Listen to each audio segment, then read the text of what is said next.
Hello guys, welcome back to the channel YouTube Demystify. So we will be continuing with our epistemology syllabus semester 6 Bachelor of Arts in Philosophy. ये जो particular topic है bye Edmund गेटियर, ये वैसे तो knowledge and it's definition यानी unit 1 का topic है, लेकिन मैं इसको इस वाले वीडियो में कवर कर रही हूँ, तो मैंने प्रीवियस वीडियोस में कवर ना करके इस वीडियो में इस टॉपिक को कवर किया है। अब हम बात करें हैं जस्टिफाइड ट्रू बिलीफ के बारे में। जस्टिफाइड ट्रू बिलीफ नॉलेज, क्या जस्टिफाइड ट्रू बिलीफ नॉलेज होती है कि हमारा कोई भी चीज को लेकर बिलीफ है। ओके, फॉर एग्जांपल कि we believe that the earth orbits around the sun, ये हमारा बिलीफ है। Then it is true as well, तो ये ट्रू बिलीफ हो गया कि हाँ ये एक्चुअली में ट्रू फैक्ट है। फिर ये जस्टिफाइड भी है, क्यों? जैसे मान लेते हैं इसका जस्टिफिकेशन इस पॉइंट से आता है कि लेट्स से साइंटिस्ट ये बोलते हैं और ये प्रूवन है by fact and by experiment, तो हमारा बिलीफ है वो ट्रू भी है, वो जस्टिफाइड भी है। But is this justified true belief knowledge, क्या ये सफिशिएंट कंडीशन है नॉलेज के लिए? तो बहुत सारे अटेम्प्ट्स मतलब करे गए हैं to state necessary and sufficient conditions. तो नेसेसरी कंडीशन क्या होता है? जो होना ही है, जिसके बिना कोई चीज नहीं बन सकती। एंड सफिशिएंट कंडीशन मतलब सिर्फ उसी का होना काफी, उसके अलावा कोई और कंडीशन की जरूरत नहीं है। तो उसी तरीके से नॉलेज की सफिशिएंट और नेसेसरी कंडीशन या क्राइटेरिया डिसाइड करने की कोशिश करी गई है। अब हमारे पास यहाँ पे 3 इंस्टेंसेस हैं। पहला 3 अटेम्प्ट्स करे गए हैं। पहला एस नोज दैट पी, ठीक है, एस को पता है पी के बारे में, कि एस एक पर्सन है और पी कोई भी नॉलेज का इंस्टेंस है। तो यहाँ पर नॉलेज का पहले according to first option knowledge का criteria is S knows that P if and only if. पहला पी इज ट्रू, दूसरा एस बिलीव्स दैट पी, तो पहला कि पी ट्रू है, ठीक है, दूसरा कि एस जो है वो पी को बिलीव करता है यानी उस नॉलेज में बिलीव रखता है, एंड तीसरा S is justified in believing that P. Let's take an example, earth orbits around the sun, this is true. Second, I believe, या let's say Rohan believes that Earth orbits around the sun, तो S believes that P, and third that S is justified. Why? क्योंकि उसको उसके teachers ने बोला है, scientist ने बोला है, एक्सपेरिमेंट से ये प्रूवन फैक्ट है।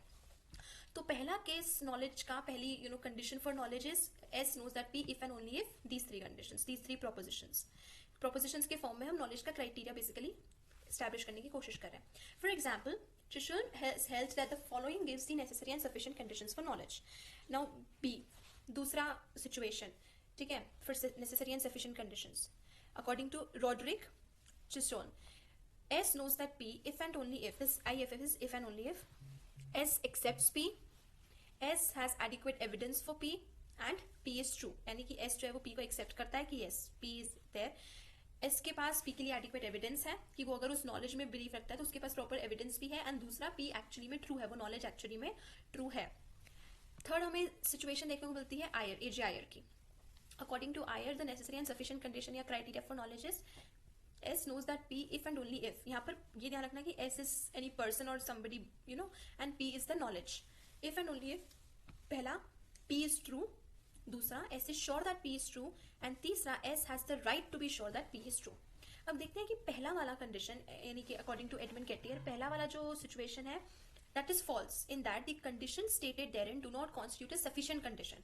क्योंकि पहले वाले सिचुएशन में नेसेसरी है लेकिन वो सफिशिएंट नहीं है, हमें इन तीनों के अलावा भी कुछ और चाहिए टू से दैट ये नॉलेज कॉन्स्टिट्यूट हो रहा है। The same argument will show that B and C fail if has adequate evidence for or has the right to be sure that is substituted for is justified in believing that throughout। तो कहने का मतलब है S is justified in believing that, S has adequate evidence for, and S has the right to be sure that। ये तीनों propositions जो है वो एक ही है, तीनों को बस अलग वर्ड्स में पुट किया है, लेकिन तीनों के तीनों प्रोपोजिशंस का सेम मतलब है। तो तीनों प्रोपोजिशंस जस्टिफाइड ट्रू बिलीफ के बारे में ही बात कर रहे हैं। तो एडमंड गेटियर के अकॉर्डिंग तीनों जस्टिफाइड ट्रू बिलीफ की कंडीशंस है, लेकिन अकॉर्डिंग टू गेटियर, जैसे हम प्रीवियस वीडियो में फर्स्ट वीडियो में डिस्कस कर चुके हैं फर्स्ट यूनिट में, that justified true belief is not knowledge. Justified true belief necessary condition है लेकिन सफिशिएंट नहीं है, यानी जस्टिफाइड ट्रू बिलीफ का होना जरूरी है नॉलेज के लिए, लेकिन ये सफिशिएंट नहीं है नॉलेज होने के लिए। सो A, B, C तीनों ही यहाँ पर नहीं एडिक्वेट हो पा रहे हैं criteria for knowledge, they are not sufficient and necessary. Necessary conditions employ करें लेकिन सफिशिएंट नहीं। यहाँ पर 2 पॉइंट्स देखते हैं, 2 पॉइंट्स देखते हैं as Gettier says। First, in that sense of justified in which S is being justified in believing that P is a necessary condition of S is knowing that P, it is possible for a person to be justified in believing a proposition that is in fact false। ठीक है, यहाँ पर 2 points क्यों गलत है according to Gettier. Now S is justified in believing that P, ठीक है, जैसे कि हमने एक एग्जाम्पल देखा कि आज से हजारों साल पहले, हम ये डिस्कस कर चुके हैं प्रीवियस वीडियो में, हजारों साल पहले लोगों का मानना था कि अर्थ जो है बेसिकली सन अर्थ के अराउंड ऑर्बिट करता है। तो यहाँ पे वो जस्टिफाइड है ये मानने में, क्योंकि उस समय का वर्ल्ड व्यू ऐसा था, उस समय की सिचुएशन और कंडीशंस ऐसी थी कि उनको सन राइज और सेट होते हुए दिख रहा था। तो उनके अकॉर्डिंग अगर उनका ये बिलीफ है कि अर्थ सन के अराउंड ऑर्बिट नहीं करता बल्कि सन जो है वो अर्थ के अराउंड ऑर्बिट करता है, तो ये बिलीफ जस्टिफाइड है। ट्रू नहीं है लेकिन वो जस्टिफाइड तो है बिलीफ। तो यहाँ पर इसका जो एक proposition that justifying believing that P, ये वाला तो स्टैंड ही नहीं हो पाता, क्योंकि जस्टिफिकेशन हमें मिल जाएगा लेकिन वो फैक्ट या वो नॉलेज एक्चुअली में फॉल्स भी हो सकती है। Secondly, for any proposition P, if S is justified in believing P and P entails Q and S deduces Q from P and accepts Q as a result of this deduction, then S is justified in believing Q. Keeping these 2 points in mind, I shall now present 2 cases in which the conditions stated in A are true for some proposition, though it is at the same time false that the person in question knows that proposition. अब हम examples देखते हैं, ठीक है। यहाँ पर हमने जो Q की बात करी वो यही है कि मान लेते हैं कि S जो है वो P में बिलीव रखता है, वो जस्टिफाइड बिलीफ है P में, यानी कोई भी एक नॉलेज में, एक फैक्ट में, किसी भी चीज में। P जो है वो Q को एंटेल करता है, ठीक है। P के कारण हमें Q मिलता है, तो S जो है वो Q with the help of P लेकर आता है, वो डिड्यूस करता है। So S मतलब any person deduces Q with the help of P, that means S is also justified in believing Q. तो S P में भी बिलीफ जस्टिफाइड है, Q में भी जस्टिफाइड बिलीफ है, क्योंकि S जो है वो Q P की हेल्प से ही डिराइव कर रहा है। अब हम 2 एग्जांपल्स देखते हैं। लेट्स सी कि जोन्स और स्मिथ हैं, दोनों ने एक जॉब के लिए अप्लाई किया, और मान लेते हैं कि स्मिथ के पास बहुत ही स्ट्रॉन्ग एविडेंस है इस प्रपोजिशन के लिए। पहला, John is the man who will get the job and Jones is the man who will get the job and Jones has 10 coins in his pocket. Smith's evidence for D might be that the president of the company assured him that Jones would be in the end be selected and that he, Smith, had counted the coins in Jones' pockets 10 minutes ago. ठीक है, तो Smith और Jones ने एक job के लिए apply किया, लेकिन स्मिथ को ये पता है, मान लो एक प्रोपोजिशन में स्मिथ का बिलीफ है कि जोन्स ही उस जॉब के लिए सिलेक्ट होगा और जोन्स की पॉकेट में 10 रुपए। क्यों? पहला, क्योंकि कंपनी के बॉस ने ही स्मिथ को बताया है कि जोन्स को वो सिलेक्ट करेंगे जॉब के लिए, और दूसरा 10 मिनट पहले ही स्मिथ ने जोन्स की पॉकेट में पैसे गिने थे और उसमें 10 रुपए पड़े थे, ठीक है। अब प्रोपोजिशन डी से क्या मिलता है? The man who will get the job has 10 coins in his pocket. तो प्रोपोजिशन डी से हमें एक फैक्ट क्या पता चलता है कि जिस भी पर्सन को जॉब मिलेगी उसकी जेब में 10 रुपए, ठीक है। अब स्मिथ ने क्या करा? डी से ई को डिड्यूस करा, ठीक है, and accepts E on the grounds of T. तो वो ई को एक्सेप्ट करता है on the grounds of T, क्योंकि वो डी में बिलीव रखता है स्मिथ, तो वो ई को भी एक्सेप्ट करता है, for which he has strong evidence. In this case Smith is clearly justifying in believing that E is true. तो क्योंकि स्मिथ जो है वो डी में बिलीव रखता था, उसका बिलीफ मतलब according to him was justified and true, उसने डी से ई को डिड्यूस करा and the man who will get the job has 10 coins in his pocket, इसको डिड्यूस करके ई को ट्रू माना। But imagine further that unknown to Smith he himself not Jones will get the job. अब मान लेते हैं कि Smith का ऐसा मानना है, लेकिन एक्चुअली में इवेंट्स टर्न हो जाते हैं और जोन्स की जगह स्मिथ को जॉब मिल जाता है। And also unknown to Smith he himself has 10 coins in his pocket. अब मान लेते हैं कि स्मिथ को जॉब मिल जाएगा और स्मिथ की जेब में भी 10 रुपए पड़े हुए हैं, ठीक है, ये स्मिथ को नहीं पता है। Proposition E is then true, though proposition D from which Smith inferred E is false. तो अब यहाँ पर प्रोपोजिशन ई क्या है? The man who will get the job has 10 coins in his pocket. Smith को नहीं पता है कि उसे जॉब मिलेगी और उसके पॉकेट में 10 रुपए हैं, तो यहाँ पर प्रोपोजिशन ई तो सही हो गया, लेकिन proposition D that's Jones will get the job and Jones had 10 coins in his pocket, D वाला गलत हो गया। तो हमने डी की हेल्प से ई को डिड्यूस करा था, ई तो ट्रू निकल गया, ट्रू ही रहा, लेकिन डी गलत निकल गया। In our example, then all of the following are true. E is true. Smith believes that E is true, and Smith is justified in believing that E is true. तो E true है. The man who will get the job has 10 coins in his pocket. ये भी true है. Smith believe रखता है कि जिसको job मिलेगी वो बेसिकली उसके जेब में 10 रुपए है। क्यों? क्योंकि वो जोन्स के केस से देख रहा है। उसका स्मिथ क्यों बिलीव रख रहा है कि ई ट्रू है? क्योंकि उसे पता है, उसे लगता है कि जोन्स को ही जॉब मिलेगा और जोन्स की जेब में 10 रुपए उसने खुद ने काउंट किए थे। एंड स्मिथ जो है वो जस्टिफाइड भी है। क्यों जस्टिफाइड है? क्योंकि प्रेसिडेंट की कंपनी के प्रेसिडेंट ने ही बताया था कि जोन्स को जॉब मिलेगी और स्मिथ ने खुद ने जोन्स की पॉकेट में पैसे काउंट किए थे। तो ये वाला सिचुएशन हम देखें, E is true, S believes that P is true and that S is justified in believing that P is true। लेकिन यहाँ पर स्मिथ को ये नहीं पता कि E जो ट्रू है, for E is true in virtue of the number of coins in Smith's pocket, कि E ट्रू है लेकिन उसके पास फिर भी false information है, क्योंकि अकॉर्डिंग टू E जो है, E जो ट्रू हो रहा है उसके मतलब वो ट्रू इसलिए क्योंकि स्मिथ के पॉकेट में भी 10 रुपए है और स्मिथ को ही जॉब मिलने वाली है। While Smith does not know how many coins are in Smith's pocket and bases his belief in E on account of the coins in Jones' pocket। तो स्मिथ ये चीज में तो बिलीफ रख रहा है कि जो जिसको जॉब मिलेगी उसके जेब में 10 रुपए, लेकिन वो इसको किसके ऊपर बेस कर रहा है? इस फैक्ट के ऊपर, क्योंकि उसे लगता है कि जोन्स को जॉब मिलेगी और उसने जोन्स की जेब में जितने पैसे हैं वो उसको काउंट कर रहा है। तो स्मिथ तीनों प्रोपोजिशंस को फॉलो कर रहा है। P is true, S believes that P is true and S is justified in believing that P is true।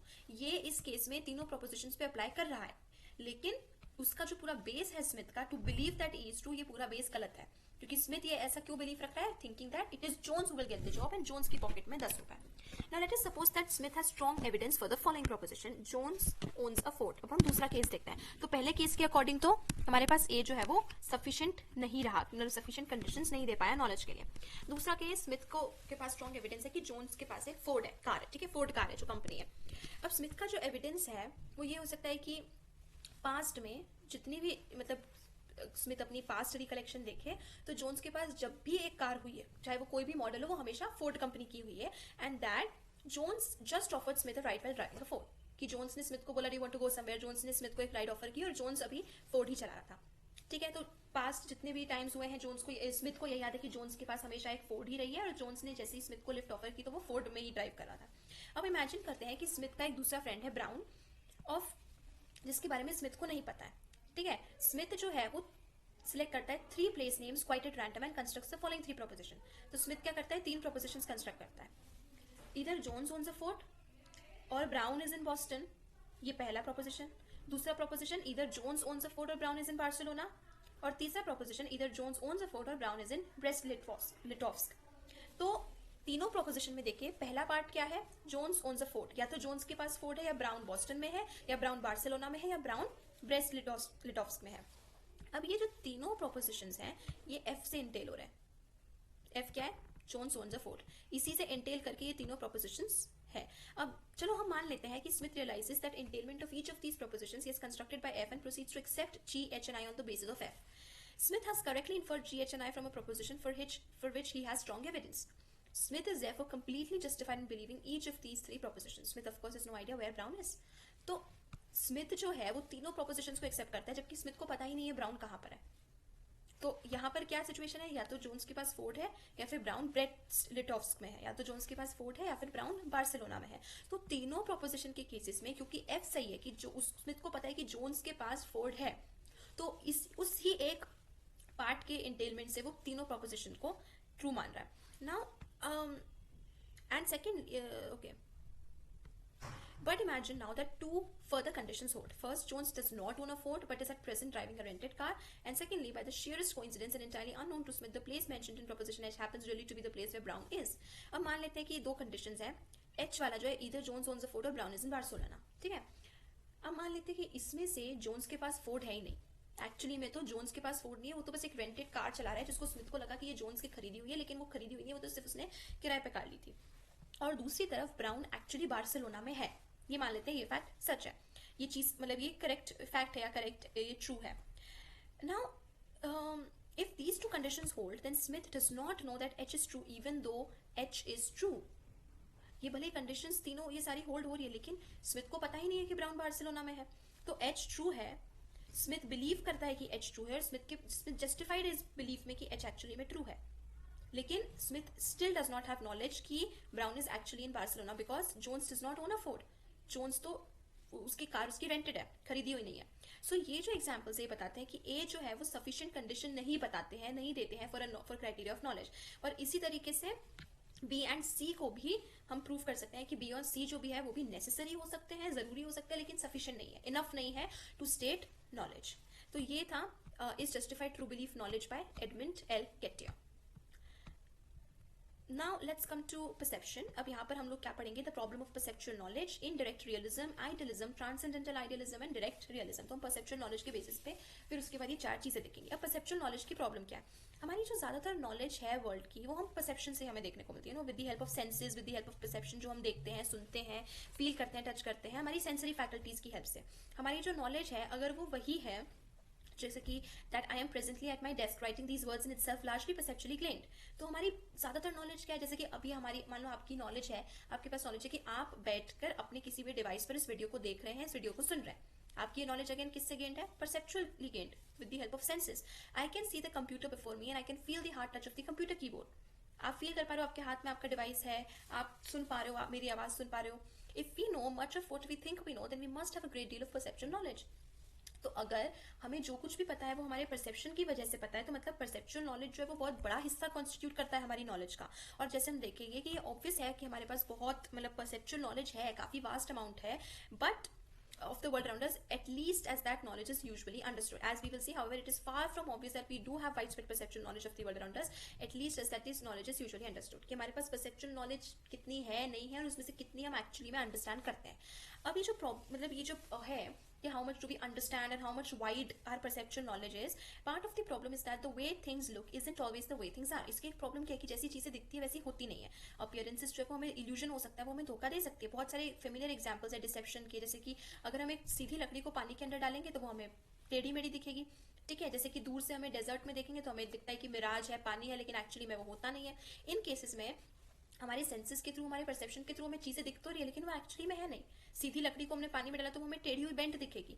तो इसका मतलब कि हमारे पास परसेप्शन या फिर सेंसेस की हेल्प से जो नॉलेज आ रही है वो या जो बिलीफ है वो तो फिर हम गलत बिलीफ फॉर्म कर रहे हैं. अगर हमें मतलब जैसे अगर मान लो किसी को लाइट रिफ्रैक्शन या फिर मिराज का केस या इन सब चीजों के बारे में नहीं पता है तो वो तो एक्चुअली में इन चीजों को ट्रू मान लेगा, उसकी बिलीफ ट्रू मानेगा. अब ऐसी बहुत सारी लेस मंडेन केसेस भी है परसेप्चुअल एरर की जहां पर illusion is more wide spread. मतलब देर आर अदर एग्जाम्पल्स इस, जैसे कि फॉर एग्जाम्पल कोई इमेजिन कर सकता है कि in environment in which one sensory experiences are completely unreliable guide as to the nature of the environment. This could be achieved by hiding the real colors of the object in the environment, by employing fluorescent lights, or by using visual tricks to distort one's sense of perspective in order to give the impression that objects are closer or farther away than they really are. तो हमारे पास बहुत सारे ऐसे instances है जिससे perception से जो हमें नॉलेज मिलती है वो एक्चुअली में ट्रू नहीं है. जैसे कि कलरफुल लाइट्स का यूज होता है, उसमें हमें क्या लगता है, मान लीजिए कोई पर्सन है, उसके ऊपर रेड कलर की लाइट फॉल कर रही है तो हमें तो यही दिखेगा कि उसकी स्किन एक्चुअली रेड कलर की. तो ऐसी बहुत सारी और एग्जांपल्स है जहाँ पर हमारी परसेप्शन जो है पूरी तरीके से इल्यूजन हो सकता है, पूरी तरीके से गलत हो सकती है. तो ये जो परसेप्चुअल एरर का एग्जिस्टेंस है ये हमें क्या रिमाइंड करता है कि हम अपनी परसेप्चुअल फैकल्टीज पे, हमारी सेंसेस के ऊपर डिपेंड तो करते हैं हमारी ज्यादातर नॉलेज के लिए, लेकिन ये पॉसिबिलिटी हमेशा है कि इसके बेसिस से जो हमारी नॉलेज फॉर्म होती है परसेप्शन की हेल्प से या सेंसेस की हेल्प से वो पूरी तरीके से सही नहीं है. तो ऐसा है कि हम कई बार हमारे परसेप्चुअल इंप्रेशंस को करेक्ट कर सकते हैं, जैसे कि जब हम हमारे नॉलेज ऑफ लाइट रिफ्रैक्शन वगैरह इन सब चीजों का यूज करते हैं, मिराज के बारे में जो हमारे पास नॉलेज है, जब हम इस प्री एग्जिस्टिंग नॉलेज का यूज करते हैं तो हमें जो परसेप्शन के कारण एरर्स होते हैं हम उसको प्रॉपरली मतलब उसको ठीक कर सकते हैं. The मियर possibility of perceptual error is not that very, ये इतना प्रॉब्लमेटिक नहीं कि परसेप्चुअल एरर हो रहा है, क्योंकि हमारे पास प्री एग्जिस्टिंग नॉलेज है तो हम उस एरर को ठीक कर सकते हैं. The problem posed by perception is not then that it is a fallible way of gaining knowledge of the world, instead is its apparent indirectness. तो प्रॉब्लम ये नहीं है कि उसकी वजह से हमें गलत बिलीफ या फॉल्स नॉलेज फॉर्म होती है, लेकिन प्रॉब्लम है उसकी इनडायरेक्टनेस कि वो परसेप्शन जो है वो इनडायरेक्ट है, वो हमें directly with the help of perception हमें ट्रू नॉलेज फॉर्म नहीं हो सकती. मतलब अगर हमने सिर्फ डायरेक्टली एक स्टिक को देखा पानी के अंदर तो हमें बेंट दिखेगी, तो अगर हम डायरेक्टनेस उसकी देखें तो उससे हमें फॉल्स नॉलेज फॉर्म हो. लेकिन अगर हम इनडायरेक्टली देखें विद द हेल्प ऑफ हमारी pre existing knowledge of light refraction देखें तभी हम उसके बारे में ट्रू नॉलेज और ट्रू बिलीफ फॉर्म कर पाएंगे. Consider the visual impression caused by a genuine sighting of an oasis on the horizon and contrast it with the corresponding visual impression of an illusory sighting of an oasis on the horizon formed by one who is hallucinating. Here is the crux: these two visual impressions could exactly be the same. The problem, however, is that it seems that if this is the case, then what we experience in perception is not the world itself, but something that falls short of the world, something that is common to both the good case in which one's senses are not being deceived, and one is actually looking at an oasis, and the bad case in which one's senses are being deceived, and one is the victim of hallucination. तो मान लेते एक case है जिसमें actually में, जैसे हम example लेते हैं कि एक्चुअली में पानी है, लेकिन एक केस में किसी को सिर्फ hallucination हो रहा है, सिर्फ उसको मिराज दिख रहा है. तो इन दोनों केसेस में क्या प्रॉब्लम है कि हमें जो दिख रहा है परसेप्शन से वो एक्चुअली में ट्रू वर्ल्ड नहीं है, लेकिन उसमें दोनों चीजें, मतलब एक तरफ हमारी सेंसेस से हमें करेक्ट चीज भी दिख रही है कि एक्चुअली में पानी है और हमें वही दिख रहा है, और दूसरी तरफ हमें बैड केस भी है जहां पर हमें पानी नहीं है लेकिन हमें मिराज के फॉर्म में पानी दिख रहा है, वो hallucination हो रहा है. तो परसेप्शन से हमारे पास गुड एंड बैड केस दोनों है.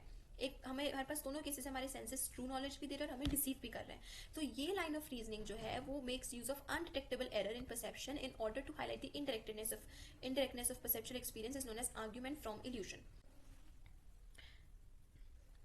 The argument from illusion. तो जो आर्ग्यूमेंट ऑफ इल्यूजन है इसके हिसाब से क्या है, इनडायरेक्ट मॉडल जो है वो मतलब जो परसेप्चुअल नॉलेज है वो हमारी इनडायरेक्ट चीज़ है. ठीक है, तो इनडायरेक्ट चीज़ का मतलब कि जो पूरी वर्ल्ड है वो एक तरीके से हमें कैसे उसका इंप्रेशन मिलता है, सेंसरी इंप्रेशन मिलता है, एक सीमिंग, एक अपीयरेंस हमें मिलता है. मतलब जो एक्चुअल में वर्ल्ड है वो नहीं, बट वर्ल्ड हमें जैसी दिखती है. तो हमारे पास क्या आता है, हमारे पास एक इंप्रेशन आता है कि मतलब जो रियल वर्ल्ड है उसका हमारे पास एक इंप्रेशन आता है, जिसके बाद हम उस इंप्रेशन से एक इन्फ्रेंस निकालते हैं कि वर्ल्ड कैसी होगी. ठीक है, तो suggest an indirect model of perceptual knowledge such that we are immediately aware of when we gain such knowledge is a sensory impression, a seeming, on the basis of which we can make an inference regarding how the world is. That is, in both the deceived and non-deceived oasis case, just consider what is common is a sensory impression of an oasis on the horizon.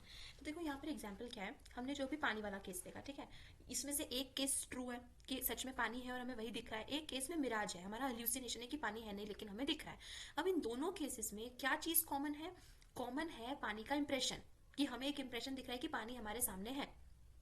ठीक है, तो उससे हम world के बारे में क्या inference निकालते हैं कि हाँ हमारे सामने उस जगह पर पानी जो है वो है, पानी उस फॉर्म में है. लेकिन ये दोनों केसेस में कॉमन है. ठीक है, एक केस क्या है कि हमें पानी है नहीं लेकिन दिख रहा है, हेल्यूसिनेशन मिराज है, और एक केस में पानी है और हमें दिख भी रहा है.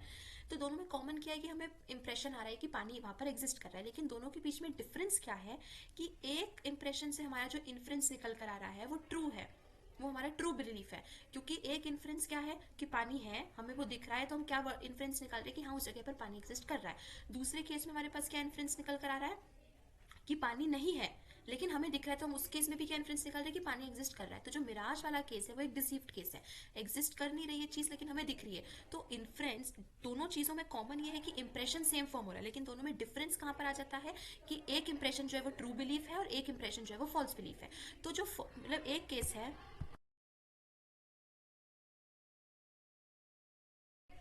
in the former case, one is thus in a position, all other things being equal, at least, to have perceptual knowledge that there is an oasis before one, whereas in the latter case, perceptual knowledge is out of the question because one's visual impressions are deceiving oneself. तो एक case में हमारी sensory impression true belief दे रहा है, इस case में हमारी sensory impression false belief दे रहा है. लेकिन ये इनडायरेक्टनेस इस सेंस, ये जो इनडायरेक्टनेस है इस सेंस में परसेप्चुअल नॉलेज की ये प्रॉब्लम क्यों है? क्यों हम ऑफकोर्स हमें इनडायरेक्टली पता चल रहा है, हमने भी डिस्कस किया कि हमारे पास नॉलेज ऑफ रिफ्रैक्शन है, लाइट रिफ्रैक्शन है, तब जाके हमें पता चल रहा है कि हमारे परसेप्शन जो हमें बेंट स्टिक दिख रही है वो एक्चुअली में स्ट्रेट है. तो ये जो इनडायरेक्टनेस है ये प्रॉब्लम क्यों है? वरी ये है कि इस मॉडल में हमारे जो परसेप्चुअल इंटरेक्शन है वर्ल्ड के साथ, जो हमारे सेंसरी इंप्रेशन फॉर्म हो रहे रियल वर्ल्ड के, तो एक्चुअली में हम लोग कभी भी ट्रू वर्ल्ड का इंप्रेशन नहीं देख रहे हैं. ट्रू हमारी जो एक्सटर्नल वर्ल्ड है उसमें से हमारी we are never actually perceiving a world external to our senses, since our experiences are forever falling short of the world and requiring supplementation from reason. तो हमें डायरेक्टली परसेप्शन से कुछ भी पता नहीं चल रहा है, हमें with the help of reason हम चीजों को इन्फ्लुएंस कर पा रहे हैं, वर्ल्ड के बारे में जान पा रहे हैं. But isn't this conclusion more than just a little odd? Think of your perceptual experiences just now as you read this book. Aren't you directly experiencing the book in your hands? Moreover, notice that this picture of the way we perceive the world and thus gain perceptual knowledge seem to have the result that our perceptual knowledge is far less secure than we might have otherwise thought. We normally regard our perceptual knowledge as the most secure of all. We often say, for example, that seeing is believing.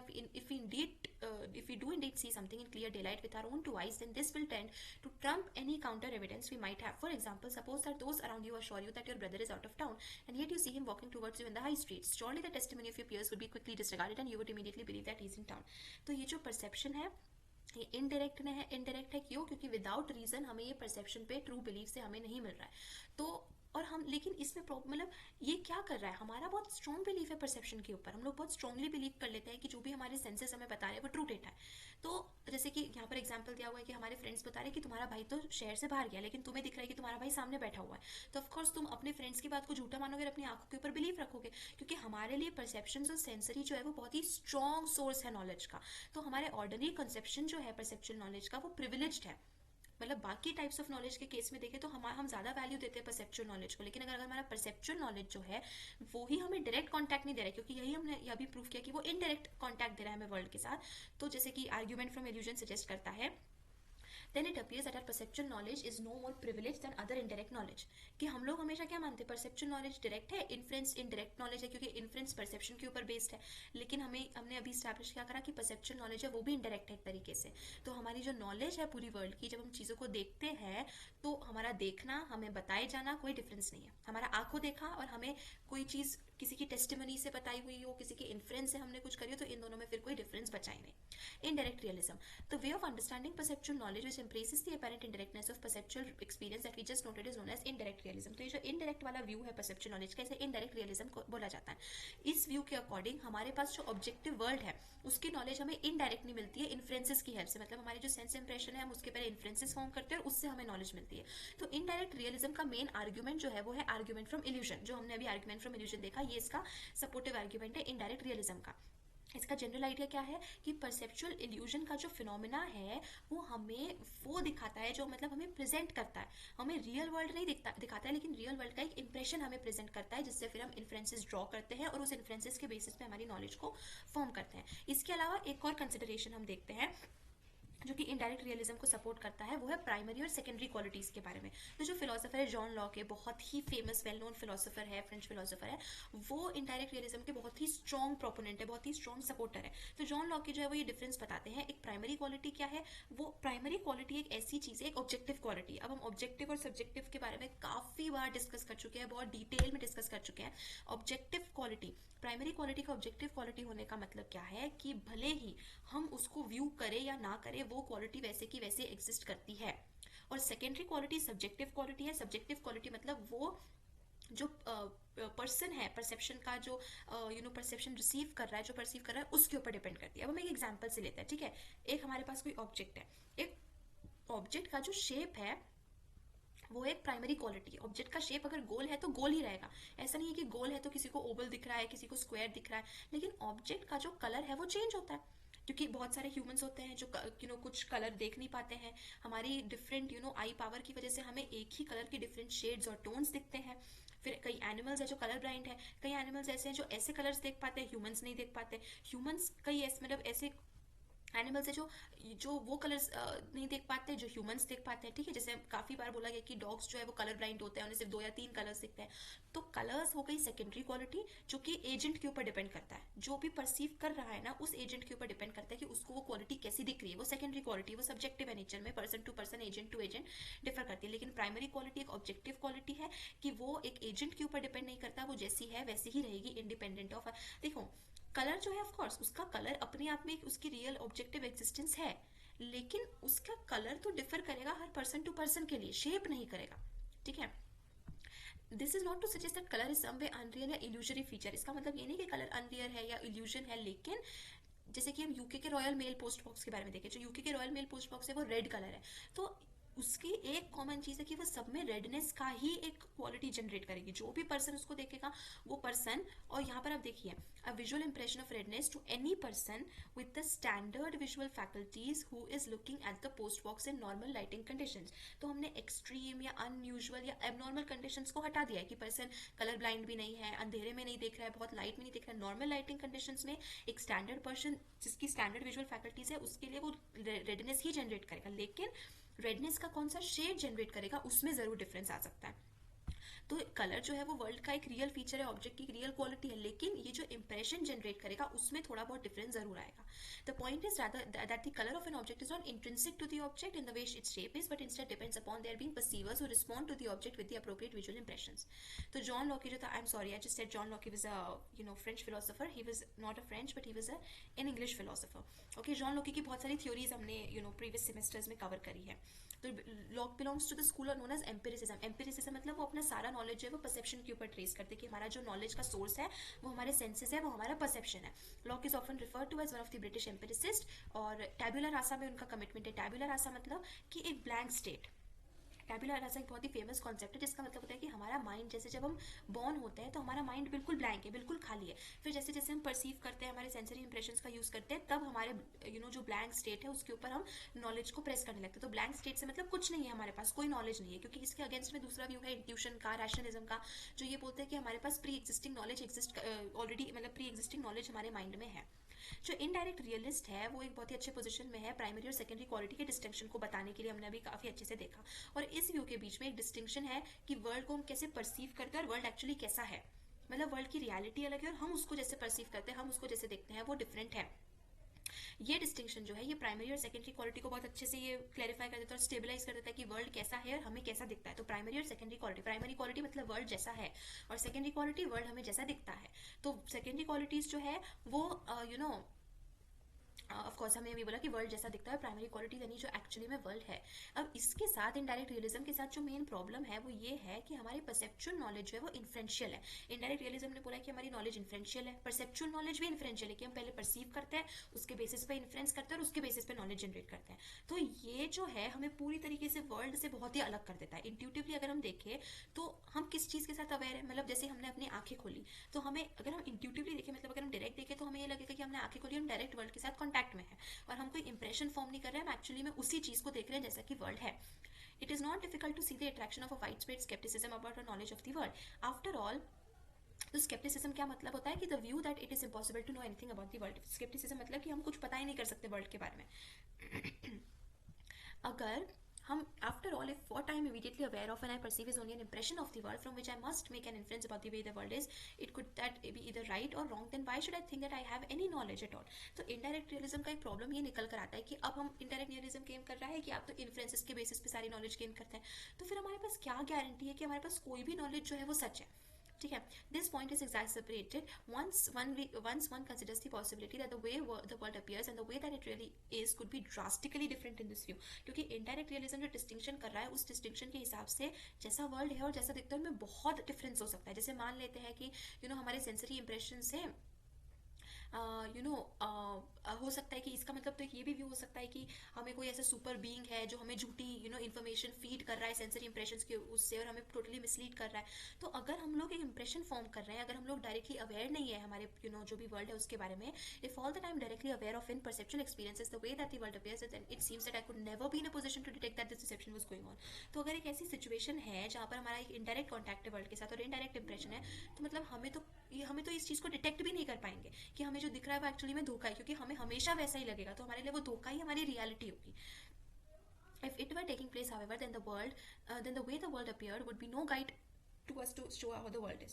तो हमें जैसा world दिख रहा है वो तो हमारे लिए रियल वर्ल्ड के लिए कोई गाइड ही नहीं होगा। जो इन्फ्रेंस होगा, जो हम बनाएंगे नेचर ऑफ द वर्ल्ड के बारे में, हमारे विजुअल इंप्रेशंस, हमारे परसेप्शंस, हमारे सेंसरी इंप्रेशंस के बेसिस पे, वो फिर पूरी तरीके से डाउटफुल होगा, उस पर कोई भी ट्रूथ वैल्यू हम असाइन नहीं कर पाएंगे। तो अगर इस प्रॉब्लम को देखें तो हम बोल सकते हैं कि I'm entitled to take myself to know on this view is how the world appears, not how it really is। तो ये डिफिकल्टी जो है इसे बोला जाता है problem of the external world. और ये प्रॉब्लम जो है ये बहुत इंपॉर्टेंट है, इसका एक सोल्यूशन निकालना बहुत ज़रूरी है। But in some form by all theories of perceptual knowledge, it does seem as if indirect realism aggravates this difficulty by offering an account of perceptual knowledge, which makes that knowledge of the external world shakily inferential rather than direct। तो जो problem of external world है कि जैसा world है और जैसा world दिख रहा है उसमें बहुत डिफरेंस है। वर्ल्ड कैसा है एक्चुअली में और हमें कैसा दिख रहा है, इन दोनों में बहुत डिफरेंस है। इसे कहा जाता है problem of the external world. और इनडायरेक्ट रियलिज्म जो है वो इस प्रॉब्लम को और भी ज़्यादा सपोर्ट कर रही है, प्रॉब्लम को और भी ज्यादा प्रेस कर रही है, प्रॉब्लम को और भी ज्यादा बड़ी बना रही है। Indeed, some have responded to indirect realism by arguing that if this is how we are to understand perceptual knowledge, then we lose any grounds for thinking that there is a world that is independent of our experience। तो मतलब इस indirect realism के view के हिसाब से तो हम कभी पता ही नहीं कर पाएंगे कि एक्चुअली में कोई ऐसा वर्ल्ड एग्जिस्ट ही नहीं करता है जो इंडिपेंडेंट है। इंडिपेंडेंट का वर्ल्ड का इंडिपेंडेंट होने से हमारा मतलब है कि वो हम चाहे उसको कैसे भी व्यू करें, अपने आप में एक वर्ल्ड का एक तरीका है जैसे वो एग्जिस्ट कर रहा है। अब हमारा जो इसका करेक्ट ऑपोजिट व्यू है उसे कहा जाता है आइडियलिज्म। आइडियलिज्म जो है वो एक्सटर्नल वर्ल्ड को डिनाई कर देता है। तो आइडियलिज्म के अकॉर्डिंग कोई एक्सटर्नल वर्ल्ड है ही नहीं। मैं आपको एक एग्जांपल देती हूँ और ये एग्जांपल मैं काफ़ी बार दे चुकी हूँ। रियलिज्म का जो व्यू है वो क्या बोलेगा, मान लेते हैं कि मेरे पीछे एक चेयर पड़ी है, ठीक है। तो जो रियलिज्म व्यू है उसके अकॉर्डिंग मेरे पीछे चेयर पड़ी है, मैंने चेयर को देखा नहीं, लेकिन वो चेयर एग्जिस्ट कर रही है। जो रियलिस्ट होगा वो बोलेगा कि चेयर एग्जिस्ट कर रही है, लेकिन जो आइडियलिस्ट होगा वो बोलेगा कि चेयर एग्जिस्ट ही नहीं कर रही है। क्योंकि आइडियलिस्ट का कहना है कि तुमने चेयर को देखा नहीं, तुम्हें पता नहीं है कि चेयर, क्योंकि तुमने देखा नहीं तो तुम्हें पता ही नहीं चेयर एग्जिस्ट कर रही है, तुम्हें पता ही नहीं तो तुम उसको यूज नहीं कर पाओगे, तो तुम्हारे लिए तो एक तरीके से वो नॉन एग्जिस्टेंट ही है। तो आइडियलिस्ट जो है उनका कहना है कि वर्ल्ड की एग्जिस्टेंस इंडिपेंडेंट नहीं है, वो डिपेंडेंट है पर्सन के ऊपर। और इसके एक बहुत फेमस और बहुत ही स्ट्रॉन्ग प्रोपोनेंट है जॉर्ज बर्कले। तो आइडियलिस्ट जो है वो प्रॉब्लम ऑफ एक्सटर्नल वर्ल्ड के का कैसे आंसर करते हैं, ये क्लेम करके कि परसेप्चुअल नॉलेज जो है वो एक ऐसी वर्ल्ड की नॉलेज नहीं है जो हमसे इंडिपेंडेंट है, वो ऐसी वर्ल्ड की नॉलेज है जो पूरी तरीके से हमारे परसेप्शन के ऊपर डिपेंडेंट है, हमारी परसेप्शन से ही बनी हुई है। तो इस व्यू के अकॉर्डिंग जो वर्ल्ड है वो कंस्ट्रक्टेड है, मतलब हमारे अपीयरेंसेस से जो वर्ल्ड बन के आती है, जो कंस्ट्रक्ट होती है ना, वो ही एक्चुअली में हमारे लिए रियलिटी है। तो हमें जो वर्ल्ड दिखता है वो अपीयरेंस नहीं है, जैसे इनडायरेक्ट रियलिज्म बोलते हैं, वो अपीयरेंस नहीं है और वो इसलिए एक्सटर्नल नहीं है, वो इंटरनल है, क्योंकि वो हमारी खुद की कंस्ट्रक्शन है अपीयरेंसेस के। Another way of putting the point is that for the idealist there are only secondary qualities. तो आइडियलिस्ट के लिए प्राइमरी क्वालिटीज एग्जिस्ट ही नहीं करती, कोई ऐसी क्वालिटीज एग्जिस्ट ही नहीं करती है जो एजेंट के इंडिपेंडेंट एग्जिस्ट कर रही है। हमें जो दिख रहा है वही क्वालिटीज एग्जिस्ट कर रही है। तो बर्कली अपने treatise concerning the principles of human knowledge में बोलते हैं to be is to be perceived. जो हम परसीव कर रहे हैं वही हमारे लिए रियलिटी है। और ये बहुत ही ड्रामेटिक और बहुत स्ट्रॉन्ग कंक्लूजन है and appears to call much of our ordinary conception of the world and our relation to it into question. तो ऑफ कोर्स रियलिज्म के तो बहुत ही ये खिलाफ है, हमने ये देख लिया। आप जॉर्ज बर्कले के बारे में भी पढ़ सकते हैं, यहाँ पर एक छोटा सा इंट्रोडक्शन दिया है। If the view is not qualified in some way then it will end up maintaining that the world ceases to exist when no one is perceiving it. तो यही व्यू है, जैसे मैंने बोला कि अगर आइडियलिस्ट के अकॉर्डिंग मेरे पीछे जो चेयर है अगर मैंने उसको नहीं देखा तो वो एग्जिस्ट ही नहीं कर रही है। तो ये जो आइडियलिस्ट व्यू है इसके अकॉर्डिंग अगर कोई उसको परसीव नहीं करा तो वो वर्ल्ड है ही नहीं, वो वर्ल्ड ही खत्म हो गई। जैसे कि कोई बोल ही नहीं सकता कि एक जंगल में दूर कोई पेड़ गिरा, क्योंकि अगर किसी ने उसकी आवाज नहीं सुनी तो इसका मतलब वो पेड़ गिरा ही नहीं है, क्योंकि अगर किसी ने उसको एक्सपीरियंस नहीं करा मतलब वो चीज हुई नहीं है अकॉर्डिंग टू द आइडियलिस्ट। और ये बहुत ही रेडिकल क्लेम है, क्योंकि ये एक तरीके से सब कुछ डिनाई कर रहा है कि अगर आपने एक्सपीरियंस नहीं करा है तो वो चीज एग्जिस्ट नहीं करती है। It is also hard to distinguish a simple minded idealism of this sort from plain scepticism about our perceptual knowledge. तो पूरी तरीके से स्केप्टिसिज्म की हमारी परसेप्शन मतलब हमें कुछ पता ही नहीं फिर तो वर्ल्ड एग्जिस्ट ही नहीं करेगी। तो unlike the sceptic the idealist claims that we do not know a great deal about the world. Idealist बोलते हैं कि हमें वर्ल्ड के बारे में ज्यादा पता नहीं है। आइडियलिस्ट क्यों बोलते हैं कि हमें जितना दिख रहा है हमारे लिए उतना ही वर्ल्ड एग्जिस्ट कर रहा है। तो what we mean by the world so different from that we usually take it to mean that it feels as if the idealist is agreeing with the sceptic after all. Berkeley's way of lessening some of the more outlandish consequences of a simple idealism was to introduce the idea of an ever-present God. अब Berkeley इस problem को कैसे solve करते हैं, वो एक omni presence introduce करते हैं कि गॉड के पास एक क्वालिटी है ओमनी प्रेजेंस की। ओमनी प्रेजेंस मतलब गॉड हमेशा हर जगह हर समय पे प्रेजेंट है। तो क्योंकि गॉड हमेशा प्रेजेंट है तो हमें इस बात की टेंशन लेने की जरूरत नहीं कि जिन इवेंट्स को हमने ऑब्जर्व नहीं किया मतलब वो एक्चुअली में हुई नहीं, क्योंकि गॉड प्रेजेंट है। तो अगर हमने ऑब्जर्व नहीं किया तो वो गॉड ने हमेशा ऑब्जर्व किया, इसलिए वो चीज हुई है। तो we are and force to say which events that events which are and observe by us merely mortals therefore don't happen. Berkeley was a Christian, a bishop in fact, so this appeal to God is unsurprising. तो Berkeley Christian थे और इसलिए उनका appeal God के लिए काफी common है कि उनके हिसाब से गॉड हमेशा हर जगह प्रेजेंट है। तो ऐसे कोई इवेंट्स है ही नहीं जो गॉड ने नहीं देखे, और इसलिए सारे इवेंट्स जो है वो भले हमने ऑब्जर्व नहीं किए लेकिन वो इवेंट्स हुए हैं। This sort of refinement to idealism would clearly offer little comfort to an idealist who was also an atheist. तो अब हम देखते हैं ट्रांसेंडेंटल आइडियलिज्म। अब आइडियलिज्म की बात है, ट्रांसेंडेंटल आइडियलिज्म जो इमैनुअल कांट ने डेवलप किया है। Others have tried to lessen the more counterintuitive aspects of idealism while retaining the guiding thought behind it in different ways. One prominent version of idealism which is modified to make it more appealing is the transcendental idealism proposed by Immanuel Kant. Kant agrees with the simple idealist that we are immediately aware of and sensory experience is not the world itself. तो can't इस चीज के साथ agree करते हैं कि जो हमें दिख रहा है वो सीधा वर्ल्ड नहीं है। Nevertheless unlike the idealist he argues that we are required to suppose that there is an external world that gives rise to this experience. तो आइडियलिस्ट क्या बोलता है, एक्सटर्नल वर्ल्ड एग्जिस्ट ही नहीं करता है, जो हम देख रहे हैं जो हम परसीव कर रहे हैं वही वर्ल्ड एग्जिस्ट करता है। लेकिन कांट जो है इस आइडियलिस्टिक व्यू को रिफाइन करते हुए वो क्लेम करते हैं कि हमें कि एक एक्सटर्नल वर्ल्ड एग्जिस्ट करता है और उस एक्सटर्नल वर्ल्ड से ही हमारा सेंसरी इंप्रेशन और सेंसरी एक्सपीरियंस जो है वो फॉर्मुलेट होता है। But without this supposition we would not be able to make any sense of such experience. Very roughly the idea is that we can only make sense of our perceptual experiences as responses to an external world even if we are not directly acquainted with the world in perceptual experience. तो can't का जो है वो view यही कहता है कि एक एक्सटर्नल वर्ल्ड एग्जिस्ट कर रहा है, वो हमें sensory impression sensory signal send कर रहा है और जिन सिग्नल्स को या जिन इंप्रेशंस को हम रिस्पॉन्ड करेंगे वही हमें दिख रहा है। तो वो ये ट्रांसेंडेंटल आइडियलिज्म की थ्योरी को डेवलप करते हैं, critique of pure reason which is his first work. और कांट बहुत ही इंपॉर्टेंट इन्फ्लुएंशियल फिलोसोफर थे। उनकी मतलब चाहे हम एनालिटिकल या कॉन्टिनेंटल फिलोसफी देखें जो दोनों एक दूसरे से एकदम अपोजिट है, लेकिन दोनों में कांट को पढ़ा जाता है। मेटाफिजिक्स में, एथिक्स में, तो लगभग सारे ब्रांचेस ऑफ नॉलेज में कांट बहुत ही इंपॉर्टेंट है। On the face of it such a view might look like a version of indirect realism. तो हमें लग सकता है कि ये तो इनडायरेक्ट रियलिज्म ही है। रियलिज्म जैसे ये बोल रहा है कि एक एक्सटर्नल वर्ल्ड है जो एक्सपीरियंस कर रहा है और फिर उसके बाद हमारे उसके सेंसरी इंप्रेशंस है, लेकिन ये एक्चुअली में नहीं है realism. What is key to the view however is that we can not gain knowledge of a world that is independent of experience through experience at all directly और otherwise. In this sense then transcendental idealism is a form of idealism कि हम directly उसको experience मतलब we can not gain knowledge of a world that is independent of experience to experience at all, कि जो हमारी knowledge से जो हमारे एक्सपीरियंस से इंडिपेंडेंट है उस वर्ल्ड के बारे में हम कभी पता कर ही नहीं सकते। Unlike simple idealism however Kant claims that reason shows us that given the nature of our experiences there must be a mind independent world beyond experiences which give rise to these experiences. तो can't transcendental idealism से क्या बोलते हैं कि एक world है जो exist करता है, इंडिपेंडेंटली एग्जिस्ट करता है और वो कुछ ऐसे सेंसरी इंप्रेशंस हमें देता है जिससे कि हमें फिर उन चीज़ों का एक्सपीरियंस होता है। तो हमारे पास कोई एक्सपीरियंशियल नॉलेज नहीं है वर्ल्ड की जो कि हमसे इंडिपेंडेंट है, but we do have knowledge of its existence through reason, लेकिन हमें ये पता है कि वो एग्जिस्ट कर रहा है।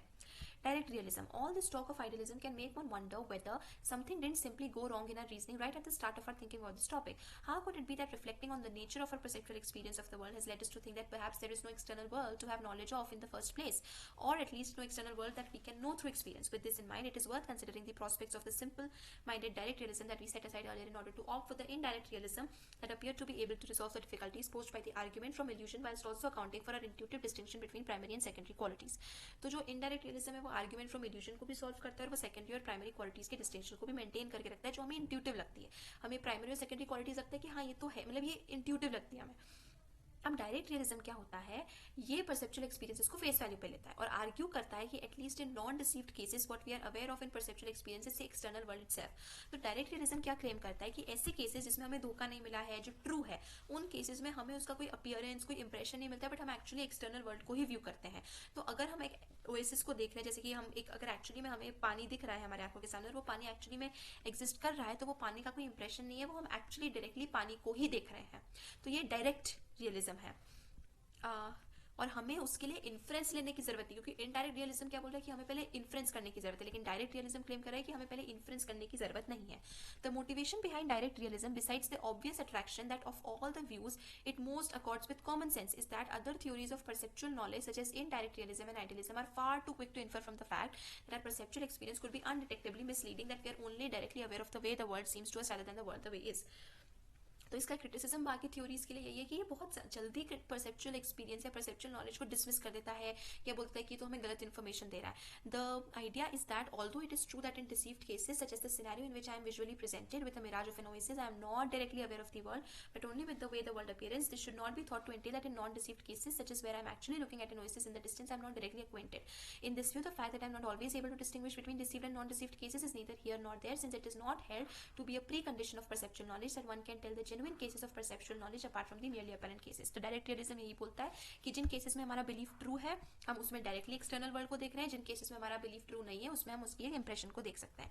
Of course, the direct realist cannot leave matters there, since she needs to go on to explain how such a view is to function. For one thing, she needs to develop a theory of knowledge which can allow us to have perceptual knowledge directly via perceptual experience, even in cases where one is unable to distinguish genuine from apparent perception. लेकिन direct realism के लिए पास ये भी आता है कि हम कैसे डिस्टिंग्विश करेंगे कि हमारा एक्सटर्नल वर्ल्ड कब है और हमारा इंप्रेशन कब है.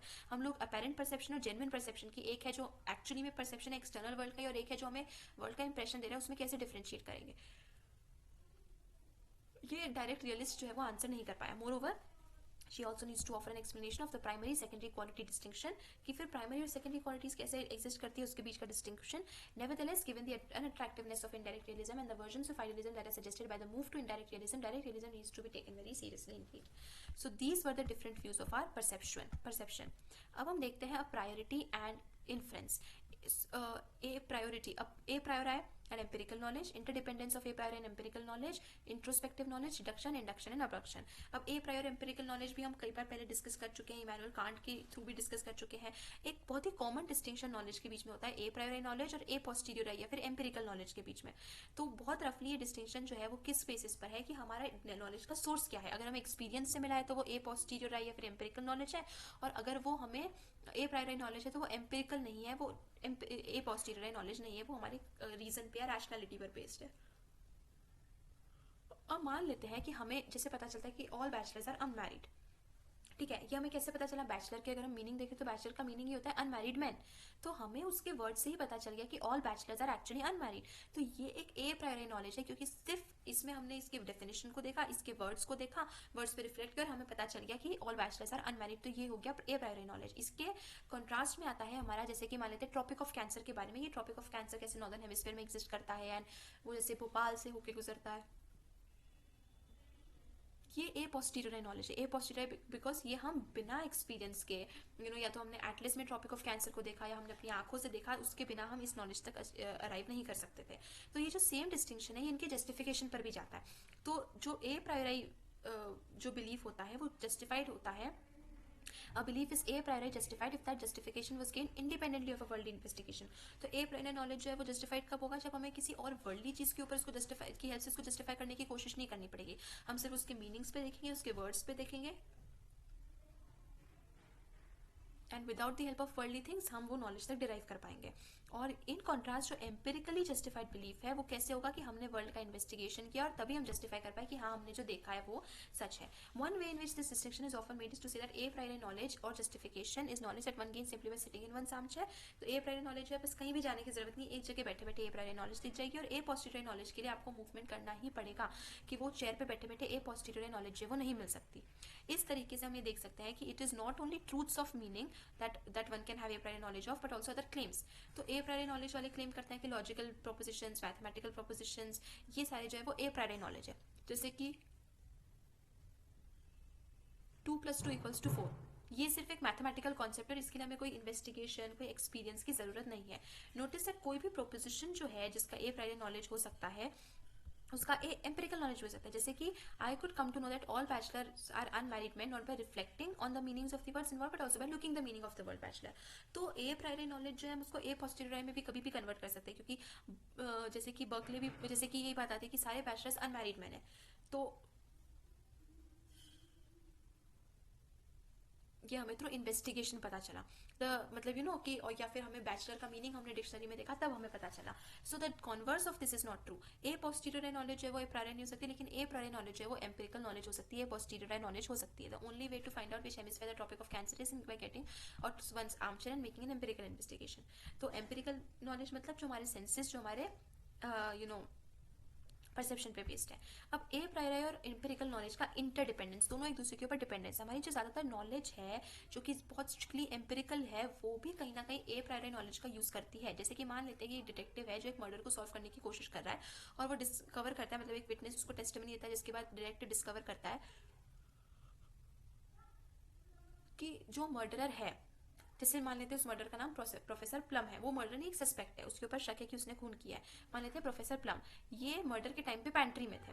अब डिटेक्टिव को ये भी पता है कि अगर कोई एक समय पर एक जगह पर है तो वो दूसरी समय पर दूसरी जगह पर नहीं हो सकता. तो इसीलिए डिटेक्टिव इन्फर करता है कि प्रोफेसर प्लम ने कोई भी मर्डर नहीं किया, कोई क्राइम नहीं किया, और वो तो थे ही नहीं उस जगह पर, उस रूम में थे नहीं, वो दूसरे रूम में थे.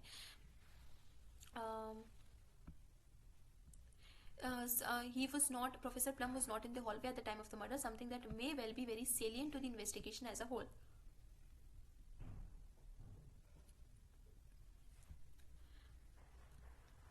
Now, it might be known, for example, that the murder was committed in the hallway and thus that Professor Plum is off the hook. In this case, the detective is making the following sort of inference, क्योंकि अगर मतलब detective के पास ये already information है कि murder hallway में हुआ था और उसे ये पता चल गया कि प्रोफेसर प्लम उस वक्त किचन में थे, तो वो प्रोफेसर प्लम को as a suspect rule out कर देता है.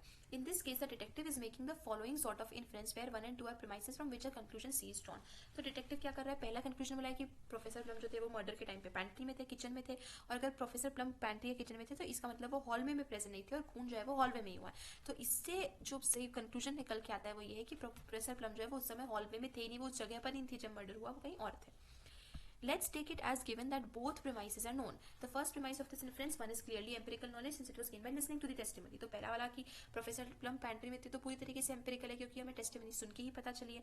प्रीमाइस 2 जो है वो कम्प्लीटली एम्पिरिकल नॉलेज नहीं है, क्योंकि ये जो एक ऐसी चीज़ है जो हम इन्वेस्टिगेशन से भी पता लगा सकते हैं, उसके लिए हमें परसेप्शन या सेंसरी उसकी जरूरत नहीं है. कि प्रोफेसर प्लम अगर पैंट्री में थे तो फिर वो हॉलवे में नहीं थे, ये तो बहुत कॉमन नॉलेज है. कॉमन नहीं मतलब ये बहुत ही ऑब्वियस सी चीज़ है, तो हमें बाय रिफ्लेक्शन ही समझ ये सेकंड प्रोपोजिशन जो है वो ट्रू लग सकता है कि अगर वो हॉलवे में थे तो वो किचन में नहीं हो सकते, किचन में थे वो हॉल में नहीं हो सकते. That is merely by reflecting on what it means to be located somewhere you could realize that someone could not be in two places at once, and thus that if you could realize that someone not be in two places at once,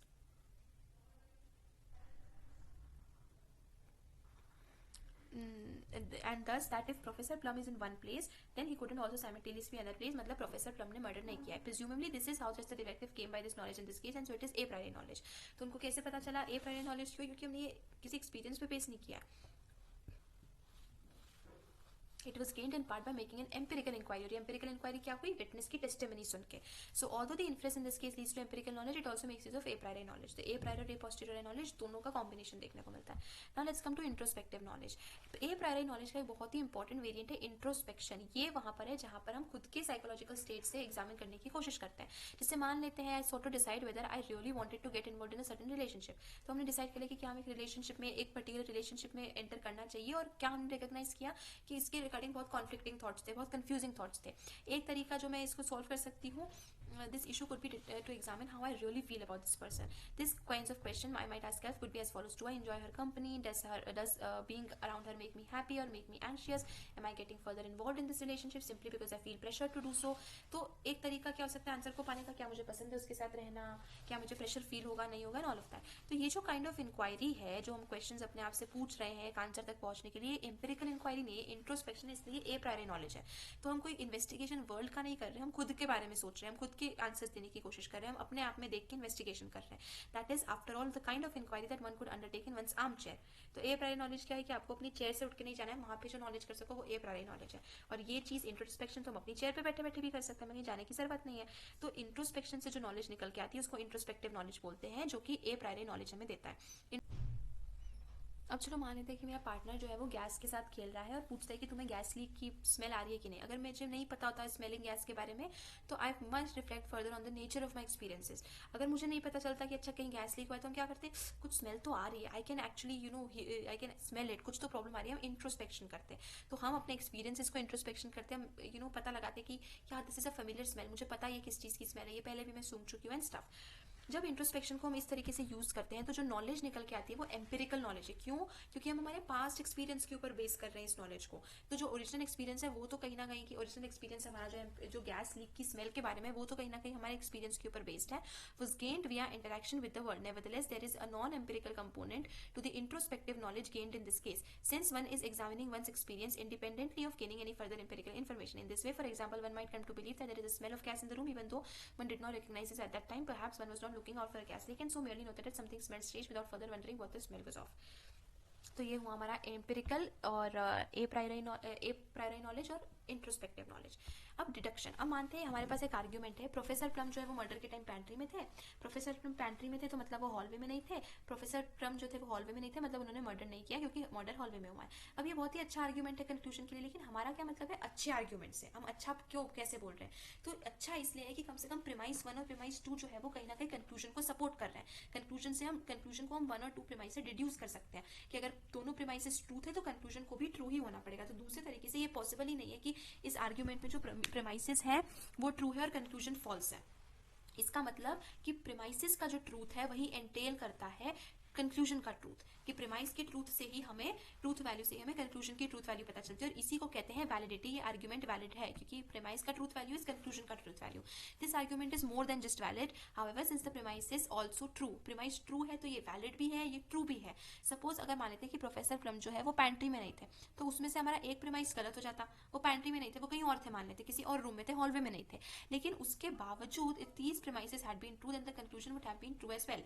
you can thus have a valid argument even if it has false premises. तो valid argument जो है वो false premise के case में भी हो सकता है. अच्छा, इसका जो टेबल है हम एक बार वैलिड एंड इनवैलिड आर्ग्यूमेंट्स का जो टेबल है हम बहुत ही क्लियरली बहुत इजीली लॉजिक में ऑलरेडी डिस्कस कर चुके हैं, जहां पर हम एक टेबल बनाते हैं दैट प्रीमाइस 1 इज ट्रू और प्रीमाइस 2 इज ट्रू और फॉल्स. और इस तरीके से हम एक्चुअली करते हैं कि फिर कंक्लूजन हमारा ट्रू होगा कि फॉल्स होगा, वो आर्ग्यूमेंट वैलिड होगा कि नहीं होगा. क्योंकि जो हमारा आर्ग्यूमेंट है वो वैलिड भी है, उसके ट्रू प्रीमाइसेस भी, तो उसकी एक एडिशनल वैल्यू भी है. It is an argument that is not only good in the sense of being valid but also gives us reason for thinking that the conclusion is true. ये property जो है उसको साउंडनेस बोलते हैं. Our argument is thus not only valid but also sound. तो ये जो argument है इसमें प्रीमाइसेस भी ट्रू है, कंक्लूजन भी ट्रू है. कंक्लूजन इसलिए ट्रू है क्योंकि प्रीमाइसेस ट्रू है, ये आर्ग्यूमेंट वैलिड भी है, ट्रू भी है और साउंड भी है. जो वैलिड आर्ग्यूमेंट्स होते हैं उन्हें डिडक्टिव आर्ग्यूमेंट्स कहा जाता है. तो डिडक्टिव आर्ग्यूमेंट्स है वो बहुत इंपॉर्टेंट है नॉलेज एक्विजिशन के लिए, क्योंकि वो हमें क्या हेल्प करते हैं हमारी नॉलेज को एक्सपैंड करने के लिए. By having knowledge of the premises in the above argument, one can thereby infer the conclusion and in doing so gain knowledge of a new proposition. Moreover, valid arguments which lack true premises and so are not sound can still be epistemically useful. तो valid arguments जो भले ही false premises है लेकिन वो sound है, वो जो sound भी नहीं है false premises है लेकिन फिर भी वो useful हो सकते हैं. जैसे कि if I'm justified in believing the premises of a valid argument, then in most cases at least I'm justified in believing the conclusion of that argument. अगर हमारे पास ये justification है कि हम लोग premises में believe रख रहे हैं, तो फिर हमारे पास ये भी justification है कि हम conclusion में believe कर सकते हैं. This is so even if it has happens one of the premises is unbeknownst to me false, which would mean that the conclusion might be false and so not a candidate for knowledge. In order to see this, notice that even if one in the argument above is in fact false, it would still follow that if I'm justified in believing one I'm also justified in believing 2, then I would have be justified in believing C. तो भले ही उसमें से एक premise false भी है, लेकिन अगर हम इस चीज में जस्टिफाइड है, एक के भी ट्रूथ में बिलीव करने में जस्टिफाइड है, इसका मतलब आर्ग्यूमेंट जो है वो वैलिड है. अकॉर्डिंगली तो जो डिडक्टिव आर्ग्यूमेंट्स है वो हमेशा जरूरी नहीं है कि वो नॉलेज ही दे, वो कई बार हमें जस्टिफाइड बिलीव भी देते हैं, और उसके लिए वैलिड आर्ग्यूमेंट होने के लिए जरूरी नहीं कि हर बार प्रीमाइस जो है वो ट्रू ही हो, वो फॉल्स प्रीमाइस के साथ भी वैलिड आर्ग्यूमेंट हो सकता है. इंडक्शन. अब सारे एक्सेप्टेबल टाइप्स ऑफ आर्ग्यूमेंट जो है वो डिडक्टिव नहीं होते. जैसे कि मान लो every observed emu has been flightless, therefore all emus are flightless. ये इंडक्शन हुआ. ये आर्ग्यूमेंट जो है वो डिडक्टिव नहीं है, क्योंकि मान लो था कि पहला वाला प्रीमाइस जो है वो ट्रू भी है, तो एक अनऑब्जर्व्ड ईमू कहीं ना कहीं हो सकता है, जो हो सकता है कि फ्लाइटलेस नहीं है.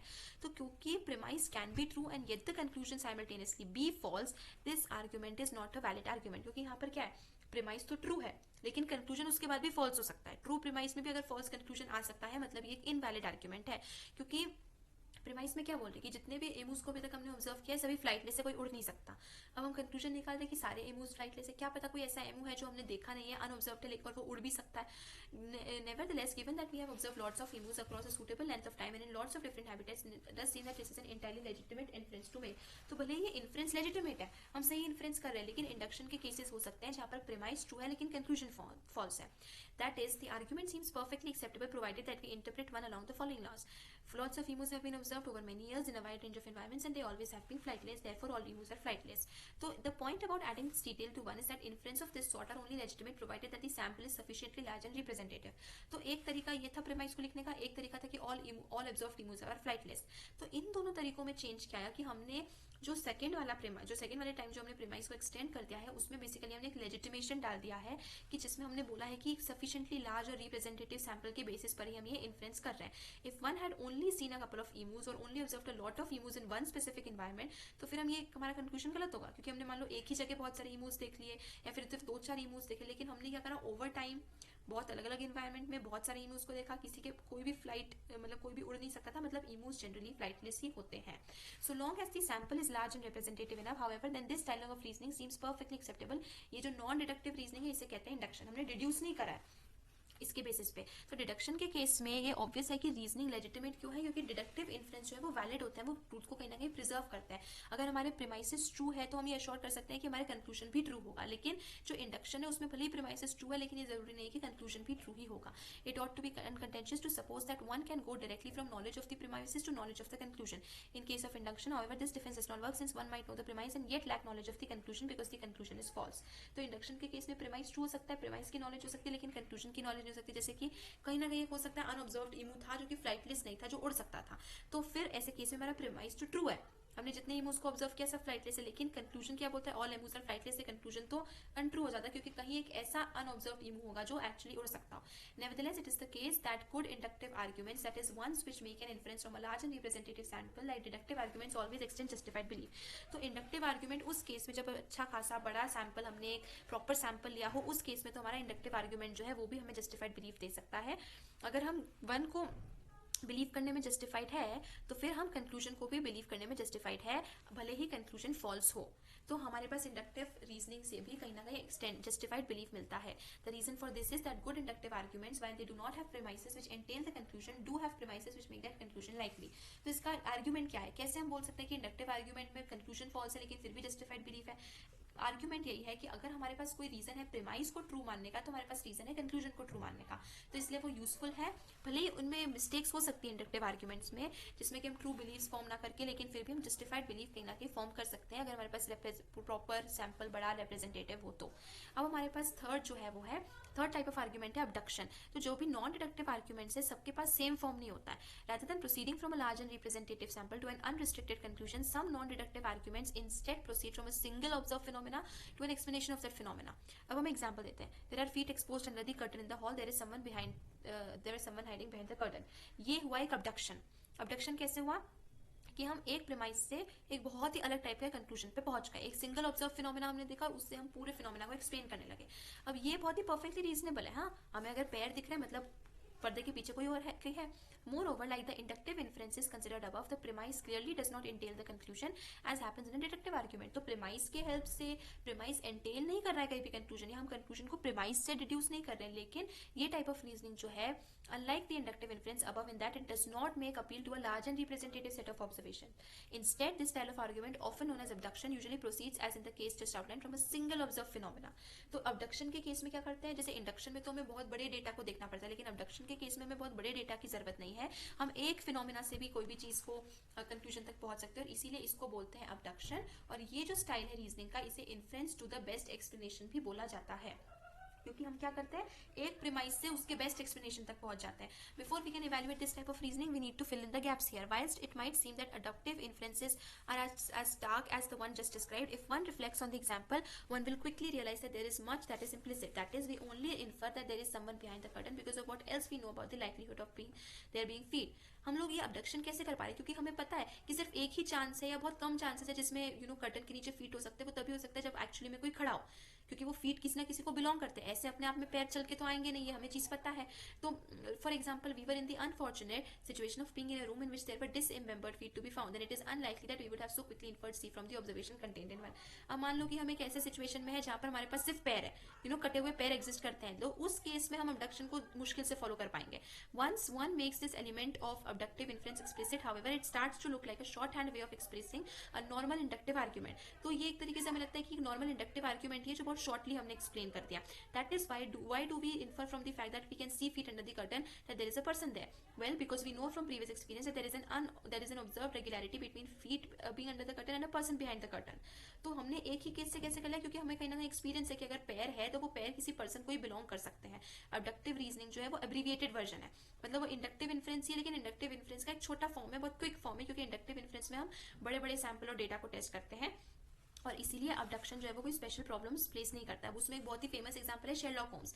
शेरलॉक होम्स एक फिक्शनल कैरेक्टर है जो कि एक डिटेक्टिव है लंदन स्ट्रीट में, और वो बहुत ज्यादातर जो है वो अबडक्टिव इन्फ्लुएंसेस बनाते हैं.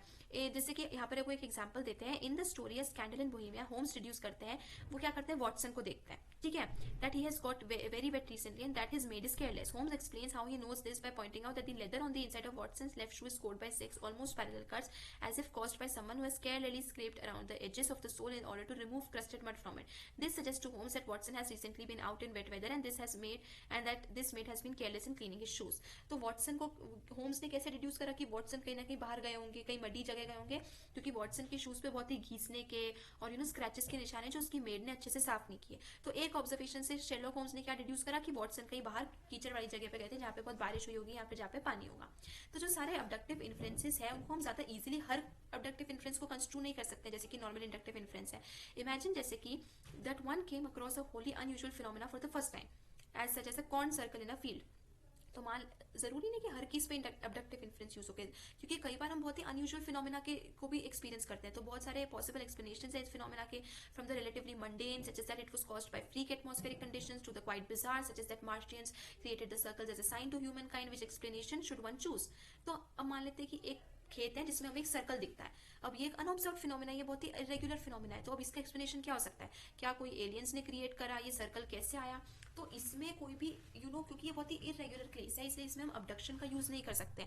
नॉर्मल इंडक्टिव ग्राउंड्स पे one should hold one's fire and wait for further information before one forms a judgement. तो अबडक्टिव इन्फ्लुएंस हर केस में हम नहीं कर सकते. उन केसेस में जो बहुत ही इरेगुलर है, जो रेयरली होते हैं, उन केसेस में हम अबडक्टिव इन्फ्लुएंसेस को ज्यादा नहीं यूज कर सकते. abductive reasoning को मैं बार-बार inference बोल रही हूँ, abductive reasoning.